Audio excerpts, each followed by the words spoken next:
নমস্কাৰ স্বাগতম জনাইছো পুনৰবাৰ আমাৰ ইউটিউব চেনেল শ্ৰীমন্ত মোটিভেটৰলৈ। আজি আমি চতুৰ্থটো গ্ৰামাৰৰ ক্লাছ লৈ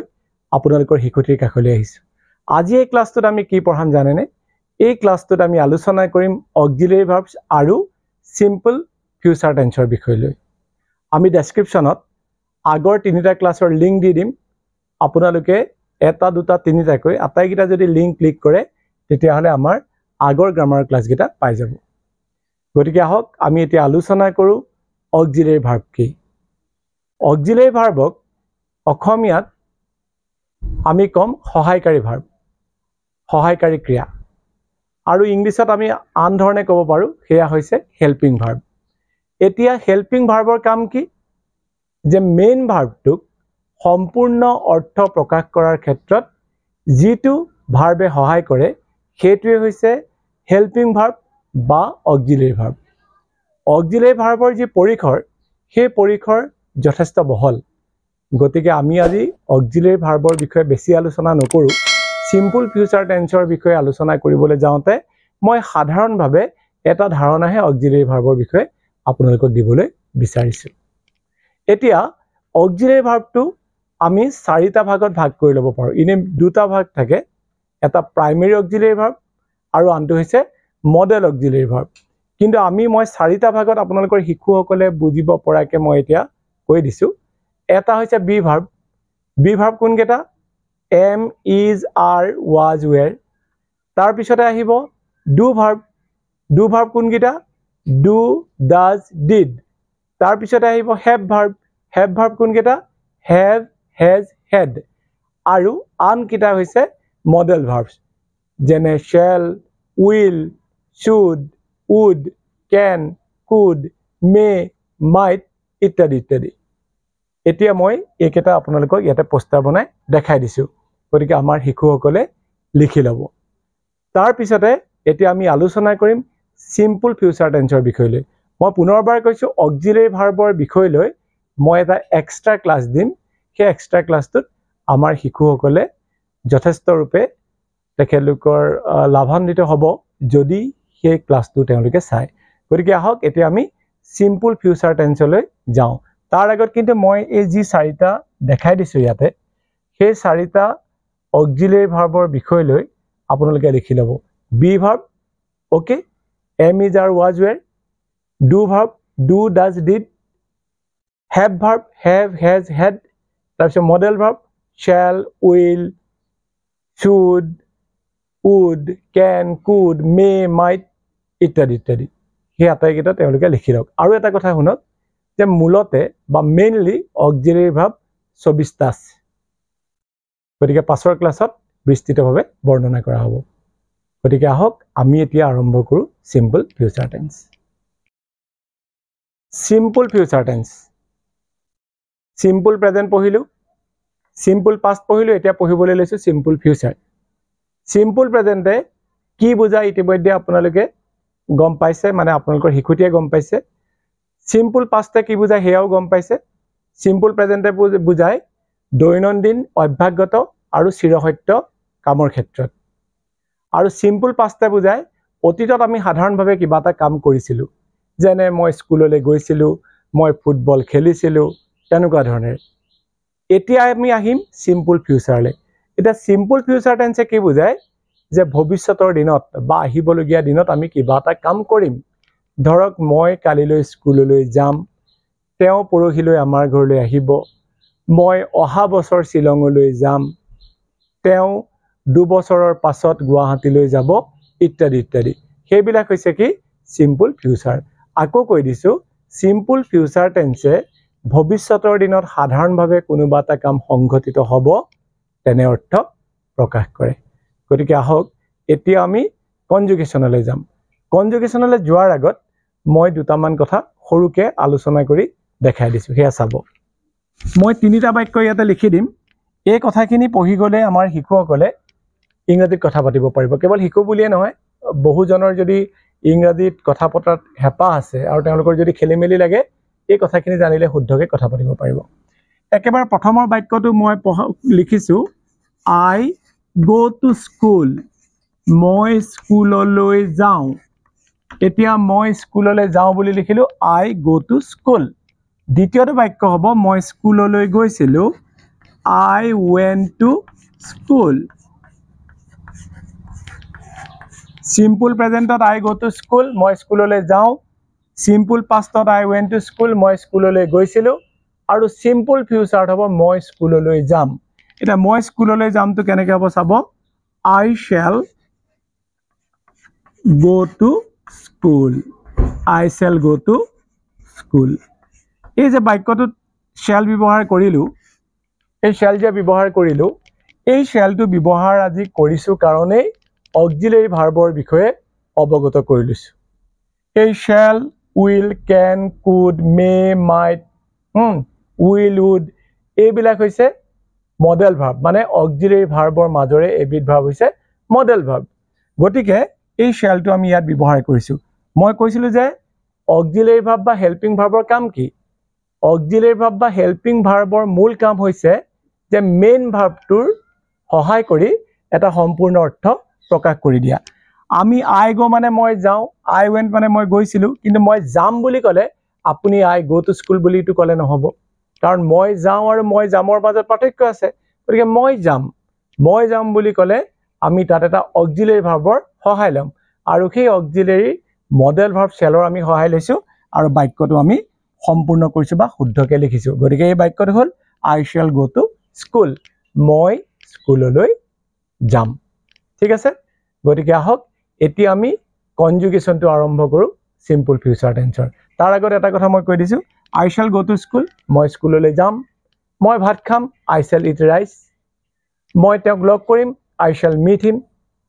মই এখন চিঠি লিখিম I shall write a letter ইত্যাদি ইত্যাদি এতিয়া সিম্পল ফিউচাৰ টেন্সৰ এফাৰ্মেটিভ ভাগটো মই ইয়াতে লিখি দিছো I shall go we shall go you will go he will go they will go এতিয়া চাওক I go we go বুলি কওঁতে মই যাওঁ আমি যাওঁ আছিলে ইয়াত আকৌ আমি যাম বুলি কৈছো নহয় গতিকে যাম বুলি ক'লে সামথিং নিউ হ'বই লাগিব তেতিয়াহে I go আৰু মানে মই যাওঁ আৰু মই যামৰ মাজত পাৰ্থক্যটো আমি দেখিম বা আমি প্ৰকাশ কৰিব পাৰিম এতিয়া চাওক I shall go we shall go you will go he will go they will go এই I পিছত আমি shall ব্যৱহাৰ কৰিছো we পিছত আমি shall ব্যৱহাৰ কৰিছো আৰু বাকি বিলাকৰ পিছত আমি will ব্যৱহাৰ কৰিছো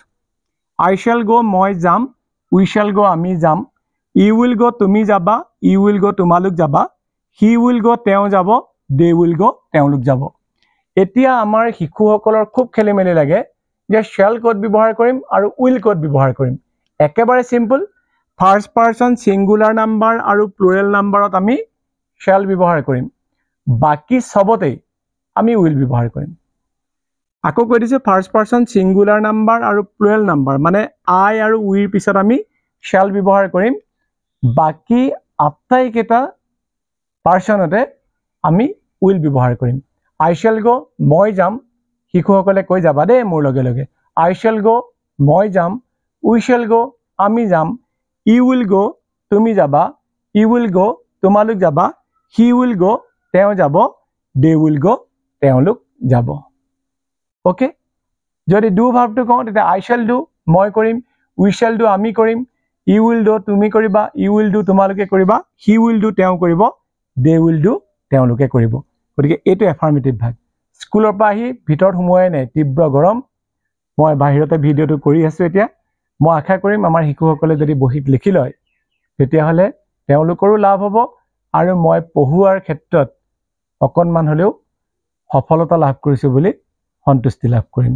গতিকে আহক এফাৰ্মেটিভৰ পিছত আমি ইন্টাৰগেটিভলৈ আহিম এতিয়া মই যাম আমি যাম কৈছিলো এতিয়া আমি আহিম মই যাম নে আমি যাম নে সেই বিষয়ে আপোনালোকক অৱগত কৰিবলৈ এতিয়া ইন্টাৰগেটিভলৈ আহিলো একেবাৰে ইজি সিম্পল ফিউচাৰ টেন্স বা বাকিবিলাক টেন্স ইন্টাৰগেটিভ কৰিবলৈ একেবাৰে ইজি কেনেকৈ ইজি চাওক আমি I go we go যেতিয়া কৰিছিলো তাত আমি অক্সিলাৰী ভাৰ্বৰ সহায় লৈ কৰিছিলো যে I go মই যাওঁ মই যাম নে মই যাওঁ নে do I go I went মই গৈছিলো তাত আমি অক্সিলাৰী ভাৰ্ব didৰ সহায় লৈছিলো ইন্টাৰগেটিভ কৰোতে তেতিয়া আমি কৈছিলো did I go মই গৈছিলো নে ইয়াত একেবাৰে ইজি কাৰণ I shall go তাতে অক্সিলাৰী ভাৰ্ব বা মডেল ভাৰ্ব shall আছে গতিকে shall আৰু willক আমি আগলৈ লৈ আনিম তেতিয়া ইন্টাৰগেটিভ হৈ যাব গতিকে shall I go মই যামনে shall we go আমি যামনে will you go তুমি যাবানে will you go তোমালোক যাবানে will he go তেওঁ যাবনে will they go তেওঁলোক যাবনে একেবাৰে সহজ হ'ল মই যামনে আমি যামনে তুমি যাবানে তোমালোক যাবানে তেওঁ যাবনে তেওঁলোক যাবনে মানে shall আৰু willক যদি আমি আগত স্থান দি দিওহি তেতিয়া হেতু আমি ইন্টাৰগেটিভ কৰিব পাৰিম মই স্কুললৈ যামনে shall I go to school তুমি টাউনলৈ যাবানে will you go to town তুমি এখন কিতাপ পঢ়িবানে will you read a book তেওঁ তোমাক লগ কৰিবনে will he meet you তেনেকুৱা ধৰণে গতিকে shall আৰু will ব্যৱহাৰ কৰিলে ইন্টাৰগেটিভ বা প্ৰশ্নবোধক হৈ যাব এতিয়া হওক নিগেটিভলৈ আমি আহো নিগেটিভটো যে একেবাৰে ইজি আপোনালোকে দেখিলে ভাবিব এটো ইমান সহজ নে বিশেষকৈ মই শিশুসকলক কৈছো ইয়া নিগেটিভ দেখিছে একেবাৰে ইজি মই কৈছিলো নহয় যত অক্সিলাৰি ভাৰ্ব থাকিব তাৰ পিছত নট লগাই দিলে নিগেটিভ হৈ যাব গতিকে shall আৰু willৰ পিছত আমি নট লগাই দিলো আৰু নিগেটিভ হৈ গল I shall go মই যাম shall I go মই যামনে মই নাযাম I shall not go we shall not go you will not go you will not go he will not go they will not go অৰ্থাৎ মই নাযাম আমি নাযাম তুমি নাযাবা তোমালোক নাযাবা তেওঁ নাযাব তেওঁলোক নাযাব গতিকে একেবাৰে ইজি অক্সিলাৰি ভাৰ্ব বা মডেল ভাৰ্ব shall আৰু willৰ পিছত আমি নট লগাই দিছো আৰু সেই বাক্যটো নিগেটিভ হৈ গৈছে মই স্কুললৈ যাম I shall go to school মই স্কুললৈ যামনে shall I go to school মই স্কুললৈ নাযাম I shall not go to school গতিকে এটো শিশুসকলে লিখি ল'ব দেই লিখি ল'বা তোমালোকে I shall not go we shall not go you will not go he will not go he will not go they will not go তাৰ পিছত আমি আহিম শেষৰ পাৰ্টটোলৈ হেতু হৈছে ইন্টাৰগেটিভ নিগেটিভ ঠিক আছে গতিকে চাই থাকা এয়া মই লিখি দিছো ইন্টাৰগেটিভ নিগেটিভ অৰ্থাৎ নিগেটিভত ইন্টাৰগেটিভ কৰা মানে নয়াৰ্থক অৰ্থাৎ প্ৰশ্ন সোধা আমি কৈছিলো যে মই যাম I shall go মই যদি কওঁ যে তুমি নোযোৱা you will not go ধৰ শিশু এটাই ক'লে বা তুমি ক'লা যে মই কালিলৈ স্কুললৈ যাম I shall go to school tomorrow মই ক'লো তুমি কালিলৈ স্কুললৈ নোযোৱা you will not go to school tomorrow তেতিয়া তুমি মা খুদিছা ও মা মই কালিলৈ স্কুললৈ নাযামনে বা আমি কালিলৈ স্কুললৈ নাযামনে এই যে নাযামনে নাখামনে নপঢ়িমনে সেইটোৱে হৈছে ইন্টাৰগেটিভ নিগেটিভ গতিকে এইটো হৈছে shall not I go মই নাযামনে shall not we go আমি নাযামনে will not you go তুমি নাযাবানে will not you go তোমালোক নাযাবানে will not he go তেওঁ নাযাবনে will not they go তেওঁলোক নাযাবনে ক্লিয়াৰ I shall go মই যাম shall I go মই যামনে I shall not go মই নাযাম shall not I go মই নাযাম নে সেইটোৱে হৈছে সিম্পল ফিউচাৰ টেন্স একেবাৰে ইজি আৰু মই পাৰ্ট 3 যিকেইটা মই হেৰি হোমৱৰ্ক দিছিলো সেইকেইটা মই এইকেইটা দিনৰ ভিতৰতে ইউটিউবত বনাই দি দিম আপোনালোকে চাব ইউটিউবত বনাই মই ধুনীয়াকৈ তন্নকে বুজাই দিব পাৰিম এটা এনে মই পোষ্টাৰ এটা ট্ৰান্সলেচন কেইটা লিখি দিয়াটো কথা নহয় মই ধুনীয়াকৈ হোমৱৰ্ক কেইটা বুজাই পেলাই লিখি দিম তেতিয়া আমাৰ শিশুসকলে হেতু আকৌ এবাৰ নিজে কৰি থোৱা হোমৱৰ্ক কেইটাৰ লগত মিলাই ল'ব আৰু আজি যেকেইটা হোমৱৰ্ক দিম সেইকেইটা হোমৱৰ্ক তাৰ পাছত আকৌ মই এটা ভিডিঅ' বনাই দিম তোমালোকে এটা লিখি ল'বা হোমৱৰ্ক কেইটা কৰি থবা মোৰ শ্ৰীমন্ত দত্ত অনুশীলন অসমীয়া যেটো মোৰ পেজ আছে তাত মেসেঞ্জাৰ তোমালোকে মোলে পঠাব পাৰিবা আৰু যদি তোমালোকে তাত নপঠুৱাও তোমালোকে বহিত লিখি থবা মই যেতিয়া আকৌ ক্লাছটো কৰি দি দিম তেতিয়া তোমালোকে তাৰ লগত মিলাই চাবা শুদ্ধ হৈছে নে নাই গতিকে আজিৰ হোমৱৰ্ক এটা শুনক মই তেওঁক কালিলৈ লগ কৰিম নাম্বাৰ 1 মই তেওঁক কালিলৈ লগ কৰিম নাম্বাৰ 2 তেওঁ অহা মাহত আমাৰ ঘৰলৈ আহিব তেওঁ অহা মাহত আমাৰ ঘৰলৈ আহিব নাম্বাৰ 3 মোৰ দেউতাই এখন গাড়ী কিনিব নাম্বাৰ 4 তেওঁ অহা মাহত গুৱাহাটীলৈ নাযায় নাযায় মানে নাযাব অৰ্থত কৈছো মই মানে যেটো অহা মাহ বুলি যেহেতু কৈছো গতিকে গম পাই যাব লাগিব এটো নিগেটিভত কৈছো আৰু হেতু সিম্পল ফিউচাৰ টেন্সত কৈছো তেওঁ অহা মাহত গুৱাহাটীলৈ নাযায় কিন্তু সিম্পল প্ৰেজেন্টত কইলে নহব আকদে তাৰ পিছৰ কথাটো হল হেখৰ ট্ৰান্সলেচনটো হল তেওঁ ফুটবল নেখেলিবনে আকৌ কৈ দিছো তেওঁ ফুটবল নেখেলিবনে এই আটাইকেইটা ট্ৰান্সলেচন বা হোমৱৰ্ক আমাৰ শিশুসকলে কৰি থব আৰু মই যেতিয়া পাছত হোমৱৰ্কৰ ভিডিঅটো দিম তেওঁলোকে কম্পেয়াৰ কৰি চাব আৰু তেওঁলোকে তেতিয়া গম পাই যাব শুদ্ধ হৈছে নে নাই হোৱা যদি নাই হোৱা তেতিয়া শুদ্ধ কৰি ল'ব আৰু আপোনালোকৰ যদি এই ভিডিঅ'বিলাক ভাল লাগিছে তেতিয়ালে শেয়াৰ কৰিব বিভিন্ন জনলৈ লাইক কমেন্ট কৰি আমাক উৎসাহিত কৰিব আৰু আমাৰ ইউটিউব চেনেল শ্ৰীমন্ত মোটিভেটৰ আপোনালোকে সাবস্ক্ৰাইব কৰি বেল আইকনটো দবাই নটিফিকেশন অল কৰি ৰাখিব আৰু এখাৰ কথা আপোনালোকক অৱগত কৰো আমি কেৱল গ্ৰামাৰৰ ক্লাছেই নহয় বিভিন্ন শিক্ষামূলক ভিডিঅ' বিভিন্ন সাক্ষাৎকাৰ আমাৰ চেনেলৰ যোগেদি আপোনালোকলৈ আগবঢ়াম আৰু ডেসক্ৰিপচনত গলে আমাৰ আটাইকেইটা গ্ৰামাৰ ক্লাছৰ লিংক আপোনালোকে পাব আৰু চাব বুলি আমি আশা কৰিছো